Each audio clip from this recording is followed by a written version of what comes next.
ఇప్పుడు మీకు ఒక చిన్న స్టాటిస్టిక్స్ చెప్తాను. ప్లీజ్. యూకేలో అక్కడ డ్రైవింగ్ టెస్ట్ పాస్ అయ్యే పర్సెంటేజ్ 40%. హ్మ్. కానీ ఇండియాలో అది మోర్ దెన్ 80%. ఎగ్జాక్ట్‌లీ. సో అంటే వీళ్ళు బానే లైక్ డ్రైవింగ్ టెస్ట్ అన్ని పాస్ అవుతున్నారు కదా! అవ్వట్లేదంటారా? లూప్ హోల్స్ ఉన్నాయా?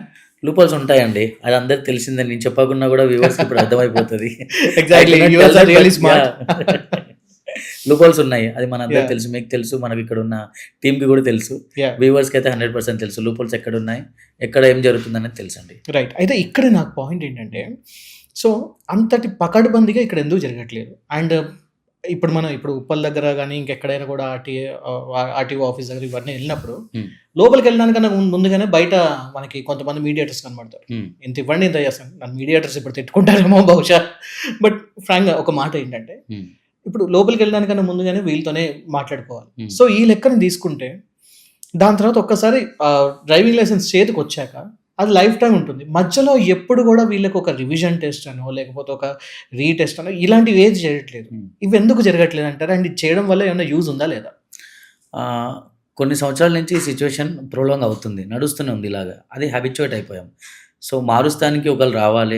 ఒక పాలిసీ దీనికోసం క్రియేట్ అవ్వాలనేది హ్మ్. ఒకటి ఉండాలి. బట్ అది లేదు. ఐ మీన్ నేను హైదరాబాద్ పరంగా కూడా కాదు చెప్పేది. ఇట్స్ లైక్ ఓవరాల్ ఇండియాగా చెప్తున్నాను. బట్ ఇప్పుడు రీసెంట్‌గా మీరు చూసినట్టయితే 3 hours long course into 6 modules అనేది ఒకటొచ్చింది. మీరు చూసే ఉంటారు. హ్మ్. ఇప్పుడు గోయింగ్ ఫార్వర్డ్ ఎవరైతే లైసెన్స్ కోసం వెళ్తారో they should mandatorily undergo this 3 hour online test which is split into 6 modules. దాని తర్వాతనే మీకు హ్మ్. ముందు ప్రాసెస్ అనేది జరుగుతుంది. ఇందులో మీరు చెప్పిన వాళ్ళందరూ కట్ అయిపోతారు. ఎందుకంటే నాకు కూడా ఏమనిపిస్తుందంటే, I just want to tell all our audience ఏంటంటే, అంటే బ్యాక్ ఎండ్ నుంచి ఎవరైనా ఈజీగా వచ్చేస్తుంది. అంటే నేను కూడా చాలా మంది దగ్గర విన్నాను. నాకు డ్రైవింగ్ రాదు, నాకు 4 వీలర్ డ్రైవింగ్ రాదు. 2 వీలర్ కోసం వెళ్తే నాకు ఒక 500 పెట్టగానే 4 వీలర్ డ్రైవింగ్ కూడా హ్మ్. వచ్చేసిందండి హ్మ్. పాతలో. ఇప్పుడు అది బహుశా ఉండకపోవచ్చు. బట్ ఒకవేళ ఉన్నా కూడా లిటరల్లీ అయితే ఒక కిల్లర్స్‌ని తయారు చేస్తున్నారు. లేకపోతే వాళ్ళొక విక్టిమ్స్‌ని తయారు చేస్తున్నారు. ఎందుకంటే డ్రైవింగ్ రాకుండానే వీళ్ళు ముందుకు వెళ్లి అయితే ఎవరినైనా గుద్దుతున్నారు, లేకపోతే వీళ్ళే పడిపోతున్నారు. అవును. సో అది జరగకుండా ఉండాలంటే ఇటు పేరెంట్స్ సైడ్ నుంచి కూడా వాళ్ళు ఒక ప్రాపర్ ఇనిషియేటివ్ అనేది తీసుకోవాల్సి ఉందని నాకు అనిపిస్తుంది. కరెక్ట్ అండి మీరు చెప్పేది. యాహ్! యాహ్! అయితే సార్ ఇంకొక విషయం. మీరిప్పుడు హైదరాబాద్‌లో రెగ్యులర్‌గా మీరు ఈ విషయాలన్నీ చూస్తున్నారు కదా! హ్మ్. What is the biggest challenge ఇక్కడ? ఎప్పుడైనా చూస్తున్నప్పుడు ఎక్కువ ఎట్లాంటి ఛాలెంజ్ మీకు కనిపిస్తుంది మన ట్రాఫిక్‌లో? ఆహ్, ఒక ఇన్‌సైట్‌తో స్టార్ట్ చేస్తాను. మన తెలంగాణలో ఎవ్రీడే 3000 న్యూ వెహికల్స్ రోడ్ మీదకొస్తున్నాయి. రైట్. తెలంగాణలో హ్మ్. 3000 వెహికల్స్ అంటే చాలా పెద్ద ఒక నంబర్ అన్నట్టు. దాంట్లో హైదరాబాద్‌లోనే 1500 ప్లస్ వెహికల్స్ లాంచ్ అవుతున్నాయి. Every day. Every day. My God! Last ఇయర్‌కి ఇప్పటికి నేను just last to last day అనుకుంటాను. ఇక్కడ మన ఎల్‌వి ప్రసాద్ రోడ్‌లో మనకు ఇప్పుడు బ్రిడ్జ్ కన్‌స్ట్రక్షన్ నడుస్తుంది. సో, బ్రిడ్జ్ కన్‌స్ట్రక్షన్ నడుస్తుంది కాబట్టి బ్యారికేడ్స్ అన్ని పెట్టారు. కొంచెం రోడ్ అనేది నారో అయిపోయింది. ఇన్ని రోజులు రోడ్ మొత్తం ఫ్రీ ఉండేది. 3 లేన్స్ ఉండేది. ఆ 3 లేన్స్ ఉన్న రోడ్ ఇప్పటికి డిఫరెన్స్ చూసుకుంటే there is very congestion. Vehicles వచ్చేసి 3 లేన్ నుంచి it is put up into 2 lanes. Hmm. మళ్ళీ 2 లేన్స్ నుంచి మళ్ళీ 3 లేన్స్‌కి అవుతుంది. అక్కడ బాటిల్‌నెక్ క్రియేట్ అవుతుంది. సో, ఇది చూస్తే మనకు ఇలాంటి సిట్యుయేషన్ చూస్తే మనకి ఏమర్థమవుతుందంటే వెహికల్స్ అనేది ఫ్లో రోడ్డు మీదకి వచ్చే వెహికల్స్ అన్నీ ఎక్కువైపోయాయి. మోరోవర్ మన అంటే ఈ పాయింట్‌లో కూడా నేను రాంగ్ అవ్వచ్చు. ఒక ప్లెయిన్ ఏరియా మీకు ఇచ్చేసి, ఒక గ్రౌండ్ ఇచ్చేసి, ఇక్కడ మంచిగా ఒక సిటీ కట్టండి అంటే మీరు ఇప్పుడున్న టెక్నాలజీకి, ఇప్పుడున్న మీకు ఆర్కిటెక్ట్ ప్లానింగ్‌కి మీరు ఒక వండర్‌ఫుల్ ఒక టౌన్ అనేది లేకపోతే ఏదైనా ప్లాన్ చేస్తారు. బట్ వే బిఫోర్ ఏం జరిగిందో ఏందో గాని ఓల్డ్ సిటీలో మీరు చూడండి. ఇప్పుడు ప్రస్తుతానికి ఉన్న వెహికల్ నంబర్స్‌కి అండ్ ఇప్పుడున్న ఇన్‌ఫ్రాస్ట్రక్చర్‌కి చూసుకుంటే నారో రోడ్స్ ఉన్నాయి చాలా. కొన్ని రోడ్స్ ఇప్పుడు కూకట్పల్లి రోడ్ చూసుకోండి మీరు. బాల్‌నగర్ నుంచి కూకట్పల్లి మన మియాపూర్ వెళ్ళే రోడ్డు వండర్‌ఫుల్‌గా 4+4 8 లేన్ రోడ్ ఉంది. అయినా కూడా ఎక్కువ ట్రాఫిక్ అక్కడే అవుతుంది. That's because more number of vehicles are there and car pooling ఒకటి మనం చేస్తలేము. ఒక పర్సన్ ఓన్‌గా ఒకటే కార్ తీసుకొని వెళ్తాడు. రైట్. రైట్. అలా 10 కార్లు వచ్చేస్తాయి. 10 మందికి మీరు చూడండి 10 కార్లు. ఫర్ ఎగ్జాంపుల్ జస్ట్ ఇండికేటర్ ఒకటి ఇస్తే గనక నాకు తెలిసి ఒక 10-20% యాక్సిడెంట్స్ తగ్గిపోతాయి. 100%. ఇండికేటర్స్ కూడా ఒక రూల్ ఉందండి. I don't know if you know or not. హుహు. మన టీమ్ కూడా ఇక్కడ తెలుసో లేదో. కొంచెం ముందుకెళ్ళి నేను లెఫ్ట్ తీసుకోవాలి ఇప్పుడు. సో, ఆ లెఫ్ట్ తీసుకొని ఆ ఇండికేటర్ ఇచ్చే ముందు ఒక 30 మీటర్స్ నేను లెఫ్ట్ తీసుకునే ముందే ఇండికేటర్ ఇవ్వాలి. అవును. రాదర్ మనం ఏం చేస్తాం, ఆ టర్న్ వస్తుందా ఓకే. నేను ఇండికేటర్ ఇయ్యకుంటే ఎవరైనా వచ్చి గుద్దితే మళ్ళా నేను బ్లేమ్ పడతానని టక్కున ఇండికేటర్ ఇస్తాం లెఫ్ట్. సడన్‌గా తిప్పుతారు. ఇప్పుడు నేను ఇక్కడికి వచ్చేటప్పుడు ఒక క్యాబ్ బుక్ చేసుకున్నాను కదండీ! వచ్చేటప్పుడు కూడా నేను ఆయన అబ్జర్వ్ చేస్తుండే. టర్న్ తీసుకునేటప్పుడు టక్కున ఇండికేటర్ ఏస్తుండే. నేను అంటే అడగలేదు నేను. బికాజ్ ఐ వాస్ నేను అడిగాననుకోండి, తర్వాత హీ విల్ బి కాషియస్. ఇక ఈయన రోడ్ సేఫ్టీ మీద ఏమో చేస్తుండు. ఈయనకు రోడ్ రూల్స్ తెలుసు అని అనుకున్నాను. నేను జర్నీ ఒక 45 మినిట్స్ జర్నీలో ఆయన ఏమీ అడగలేదు. అబ్జర్వ్ చేసుకుంటూ వచ్చాను. లాస్ట్‌కి నా కార్డ్ ఇచ్చాను. This is my card. Maybe after that he will definitely go through my videos and yes. Yes. Oh! Yes. ఈయనేనా అని అనుకుంటాడేమో అని. యాహ్! That's true. అయితే ఇప్పుడు రీసెంట్‌గా ఇప్పుడు మీ కాల్ కూడా చూస్తూ ఉన్నాను నేను. మొత్తానికి ఒక బ్యాండేడ్ కట్టుకొని వచ్చారు. రీసెంట్‌గా వీడియో కూడా చూసాను. 1 మీరు వీక్ అవుతుంది.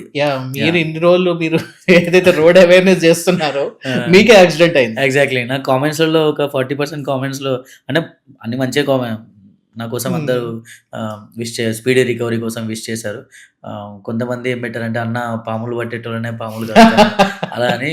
బట్ నేను ఆ వీడియో పోస్ట్ చేయొద్దనుకున్నాను. Even my family also told us ఎందుకులేండి పోస్ట్ చేయడము. మేబీ ట్రోలింగ్స్ ఎక్కువ ఇవాళ రేపు అది అక్కడ కొంచెం అంటే ఇబ్బంది ఆ అయితే వీడియో చూసినట్టయితే ఒక 4000 కామెంట్స్ వరకు ఉన్నాయండి ఆ వీడియోలో. And around I can say 3900 comments అన్నీ నాకు స్పీడీ రికవరీ కోసం మా గ్రేట్. గ్రేట్. ఫ్యాన్స్ అనొద్దు నేను definitely. No. I'm not a celebrity. కానీ నన్ను ఫాలో చేసేవాళ్ళు బ్రదర్స్ అండ్ సిస్టర్స్ మిమ్మల్ని అడ్మైర్ చేసేవాళ్ళు. అందరూ మనకు ఒక ఫ్రెండ్స్ లాగానే ఉన్నారు. యాహ్! అన్న అని యాహ్! పిలుస్తాను, నేను అన్న అని పిలుస్తాను. So through this podcast I would thank them that they wished me speedy recovery. But ఆ వీడియో పోస్ట్ ఎందుకు చేశాననే రీజన్ చెప్తాను. ఫాలో చేసేవాళ్ళు definitely they are genuine followers and they know that I'm doing something good for the society. Right. So వాళ్ళ కోసం నేను clarity ఇవ్వాల్సిన అక్కర్లేదు. Because they know about my work.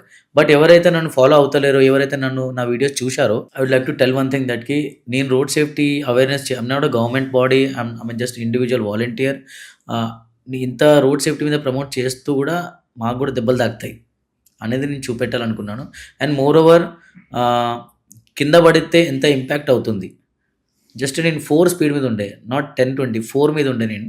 4 మీద ఉంటే వెనక వచ్చే వెహికల్ ఏదైతే ఉందో ఆయన ఒక డ్రైవర్ అండి. ఆయన నాతోటి ఏం మాట్లాడంటే, నేను కొత్తగా ఈవీ వెహికల్ తీసుకున్నాను. అంటే డ్రైవింగ్ చేస్తున్నాను. నాకు ఆ జడ్జ్‌మెంట్ రాలేదు. టార్క్ దీనిది అర్థం కాలేదు నాకు. ఈవీ వెహికల్ కదా అని. యాహ్! హి అపాలజైజ్ చూసాను వీడియోలో. సడన్‌గా ఇట్లా యాక్సిలరేటర్ ఇవ్వగానే బండి ముందుకొచ్చి ఆ గ్యాప్‌లో నేను బ్రేక్ కూడా వేయలేకపోయాను అని చెప్తే I understood that logic. Because ఇప్పుడు నేను వెహికల్స్ గురించి కూడా కొంచెం నాలెడ్జ్ ఉంది కాబట్టి ఓకే. నార్మల్ వెహికల్స్‌కి, ఈవీ వెహికల్స్‌కి బేసికల్లీ నార్మల్ వెహికల్ డ్రైవ్ చేసిన వాళ్ళు ఈవీ వెహికల్ స్విచ్ అయినప్పుడు ఒక 2-3 మంత్స్ ప్రాక్టీసో గ్యాపో ఉండాలి. సడన్‌గా మనము నార్మల్ వెహికల్ నడిపి ఈవీకి వచ్చామనుకోండి, definitely there is a problem. మీకు టార్క్ అండ్ జడ్జ్‌మెంట్ రాదు. సో అలా జరిగింది. కింద పడ్డాను. సో ఆ 4 స్పీడ్ మీద ఉన్నా కూడా ఆ బండికి నా బండికి ఒక 10 ఫీట్ 12 ఫీట్ గ్యాప్ ఉండే. నేను ఆ బ్యారికేడ్స్‌ని పట్టి జడ్జ్ చేసుకున్నాను. ఒక 12-10 ఫీట్స్ గ్యాప్ ఉంది. ఆ 10 ఫీట్ గ్యాప్‌ని కూడా తను అట్లా జడ్జ్ చేయలేకపోయాడు. కింద పడిపోయాను. Luckily I was wearing the helmet. And luckily అది నేను పెట్టుకునే వెళ్తాను ఎట్లా. కింద పడ్డప్పుడు there is a footpath I knew. ఆ జంక్షన్ నుంచి రోజు వెళ్తాను. ఇక్కడ హెల్మెట్ ఫుట్ పాత్‌కి టచ్ అయ్యి లేచింది. ఆ గ్యాప్‌లో నేను చేయి పెట్టేశాను కాబట్టి. అండ్ నా బండి నా కాలు మీద పడ్డది. నా కాలు మలుచుకుపోయింది. రైట్ కాలే హ్యాండిల్‌లో ఇరుక్కుంది. First I stood up and I was just relax like this. Okay. నాకేం దెబ్బలు తాకలేదు. అండ్ అక్కడ ఉన్న వాళ్ళు హెల్ప్ చేశారు. పక్కన బండి పెట్టారు. అండ్ తనకు ఒకటే చెప్పాను, అంకుల్ అంటే భయ్యా అని చెప్పాను. భయ్యా మీరు ఫస్ట్ బండి చూడండి ఇక్కడ డ్యామేజ్ అని అంటే, ఇక్కడ ఏం కాలేదంటే, ఆయన ఇక జనరల్‌గా చూశాడు. మీకేమన్నా అయిందంటే మీరు వెళ్ళండి అని చెప్పిన. సారీ అంటే, సారీ ఏం లేదు, మీరు జాగ్రత్తగా వెళ్ళండి, సీట్ బెల్ట్ పెట్టుకొని జాగ్రత్తగా వెళ్ళండి అని చెప్పి తనని అక్కడ పోలీస్ కానిస్టేబుల్ కూడా వచ్చాడండి. మనకు తెలుసు అక్కడ పీసీ కంట్రోల్ రూమ్‌కి ఏమైనా చెప్పాలంటే వద్దులేండి, లెట్ హిమ్ గో, తను కొత్త అని చెప్పాడు కదా, so it's okay, it's very justified. నాకేమన్నా బండి ఏదంటే నేను స్మాల్ థింగ్స్ ఎట్లయినా చూపించుకుంటానని. That was closed over there. That's so nice of you. అంటే ఒక సిట్యుయేషన్ కూడా చాలా చక్కగా హ్యాండిల్ చేశారు. అండ్ దీని ద్వారా నేను చెప్తున్నాను వ్యూవర్స్ కూడా, అంటే అక్కడ రేస్ అయ్యి గొడవ పడి నలుగురిని పిలిచి ఇదంతా చేస్తే ఒక ర్యూకస్ స్ప్రెడ్ అవుతుంది, అవసరం లేదు. When we deal it very simply, things are simplified. అది కూడా ఒక ఎగ్జాంపుల్. అబ్సల్యూట్లీ.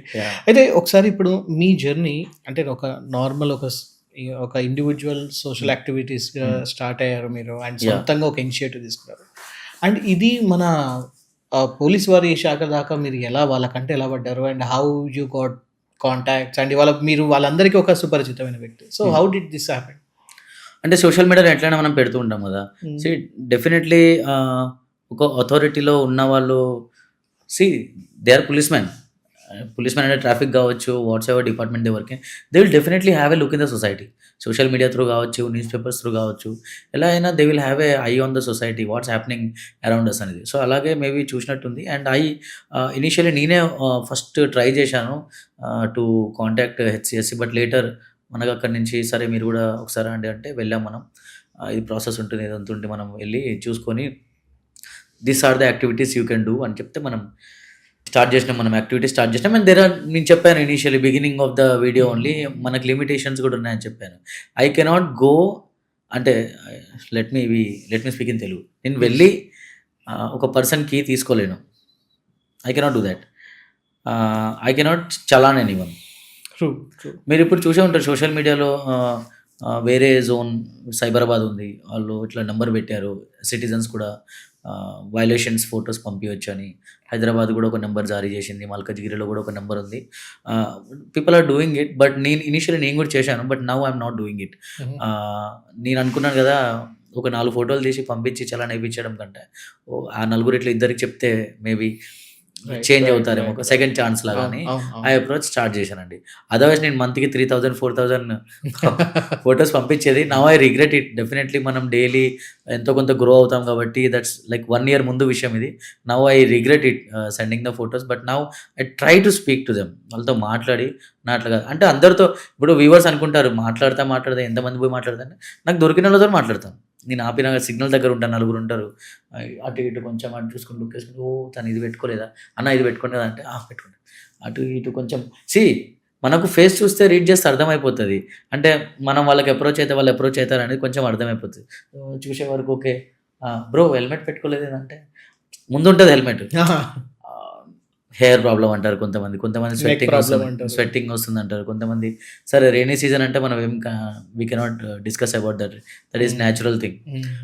సరే అని పెట్టుకోండి కదా అన్న అట్లని చెప్పి మళ్ళీ నేను చాక్లెట్స్ డిస్ట్రిబ్యూట్ చేయడం స్టార్ట్ చేశాను. ఒక 3-4 వీడియోస్ దాని మీద పెట్టాను అని. సో మనం పాజిటివ్ అప్రోచ్ తోటి ఎవరితోటైనా మాట్లాడితే it definitely works out. And coming back to this thing recognition అనేది, గణేష్ అప్పుడు లాస్ట్ ఇయర్ గణేష్ అప్పుడు కూడా నేను వాలంటీర్స్ని మొబిలైజ్ చేశాను.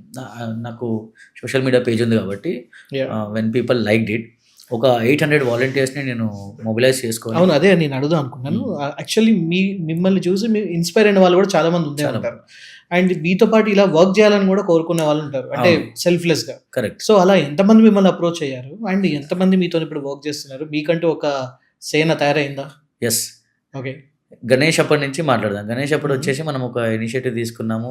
గణేష్ అప్పుడు పీస్ఫుల్గా అన్ని గణేషెస్ కూడా నిమజ్జనం చెప్పారని చేసి అప్పుడు సివి ఆనంద్ సార్ కూడా మన కమిషనర్ ఉండేది, కమిషనర్ గారు. అండ్ తర్వాతకి joint CP traffic Joel sir కూడా అందరం అక్కడ తెలుగు తల్లి సిగ్నల్ ఆ ఏరియాలో అందరం డ్యూటీ చేసాం.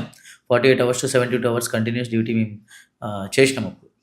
దెన్ స్లోలీ మనకు కూడా ఐడియాస్ వస్తాయి ఎలా దీన్ని ముందు తీసుకెళ్ళాలి.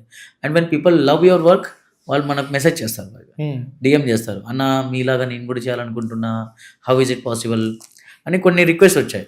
ఇనిషియల్లీ నేను అంటే ఇన్స్టాగ్రామ్లో రిక్వెస్ట్ ఉండేది అన్నట్టు. నన్ను ఎవరైతే ఫాలో చేస్తారో వాళ్ళు మెసేజ్ చేస్తే నాకు రిక్వెస్ట్ వస్తుంది.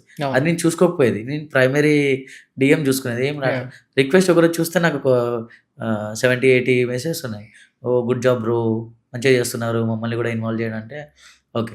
దెన్ ఒకరోజు ఒక వీడియో చేశాను, if somebody wants to join me, ఎవరైతే నా ఇనిషియేటివ్లో జాయిన్ అవుతామని అనుకుంటున్నారో నా లింక్ ఇన్ బయోలో ఒక ఫామ్ పెట్టాను, గూగుల్ ఫామ్, క్యూఆర్ స్కాన్ పెట్టేసి మీరు ఈ ఫామ్ ఫిల్ చేయండి మీరు జాయిన్ అవ్వచ్చు అని పెడితే ఒక 500+ పీపుల్ గూగుల్ ఫామ్ ఫిల్ చేశారు.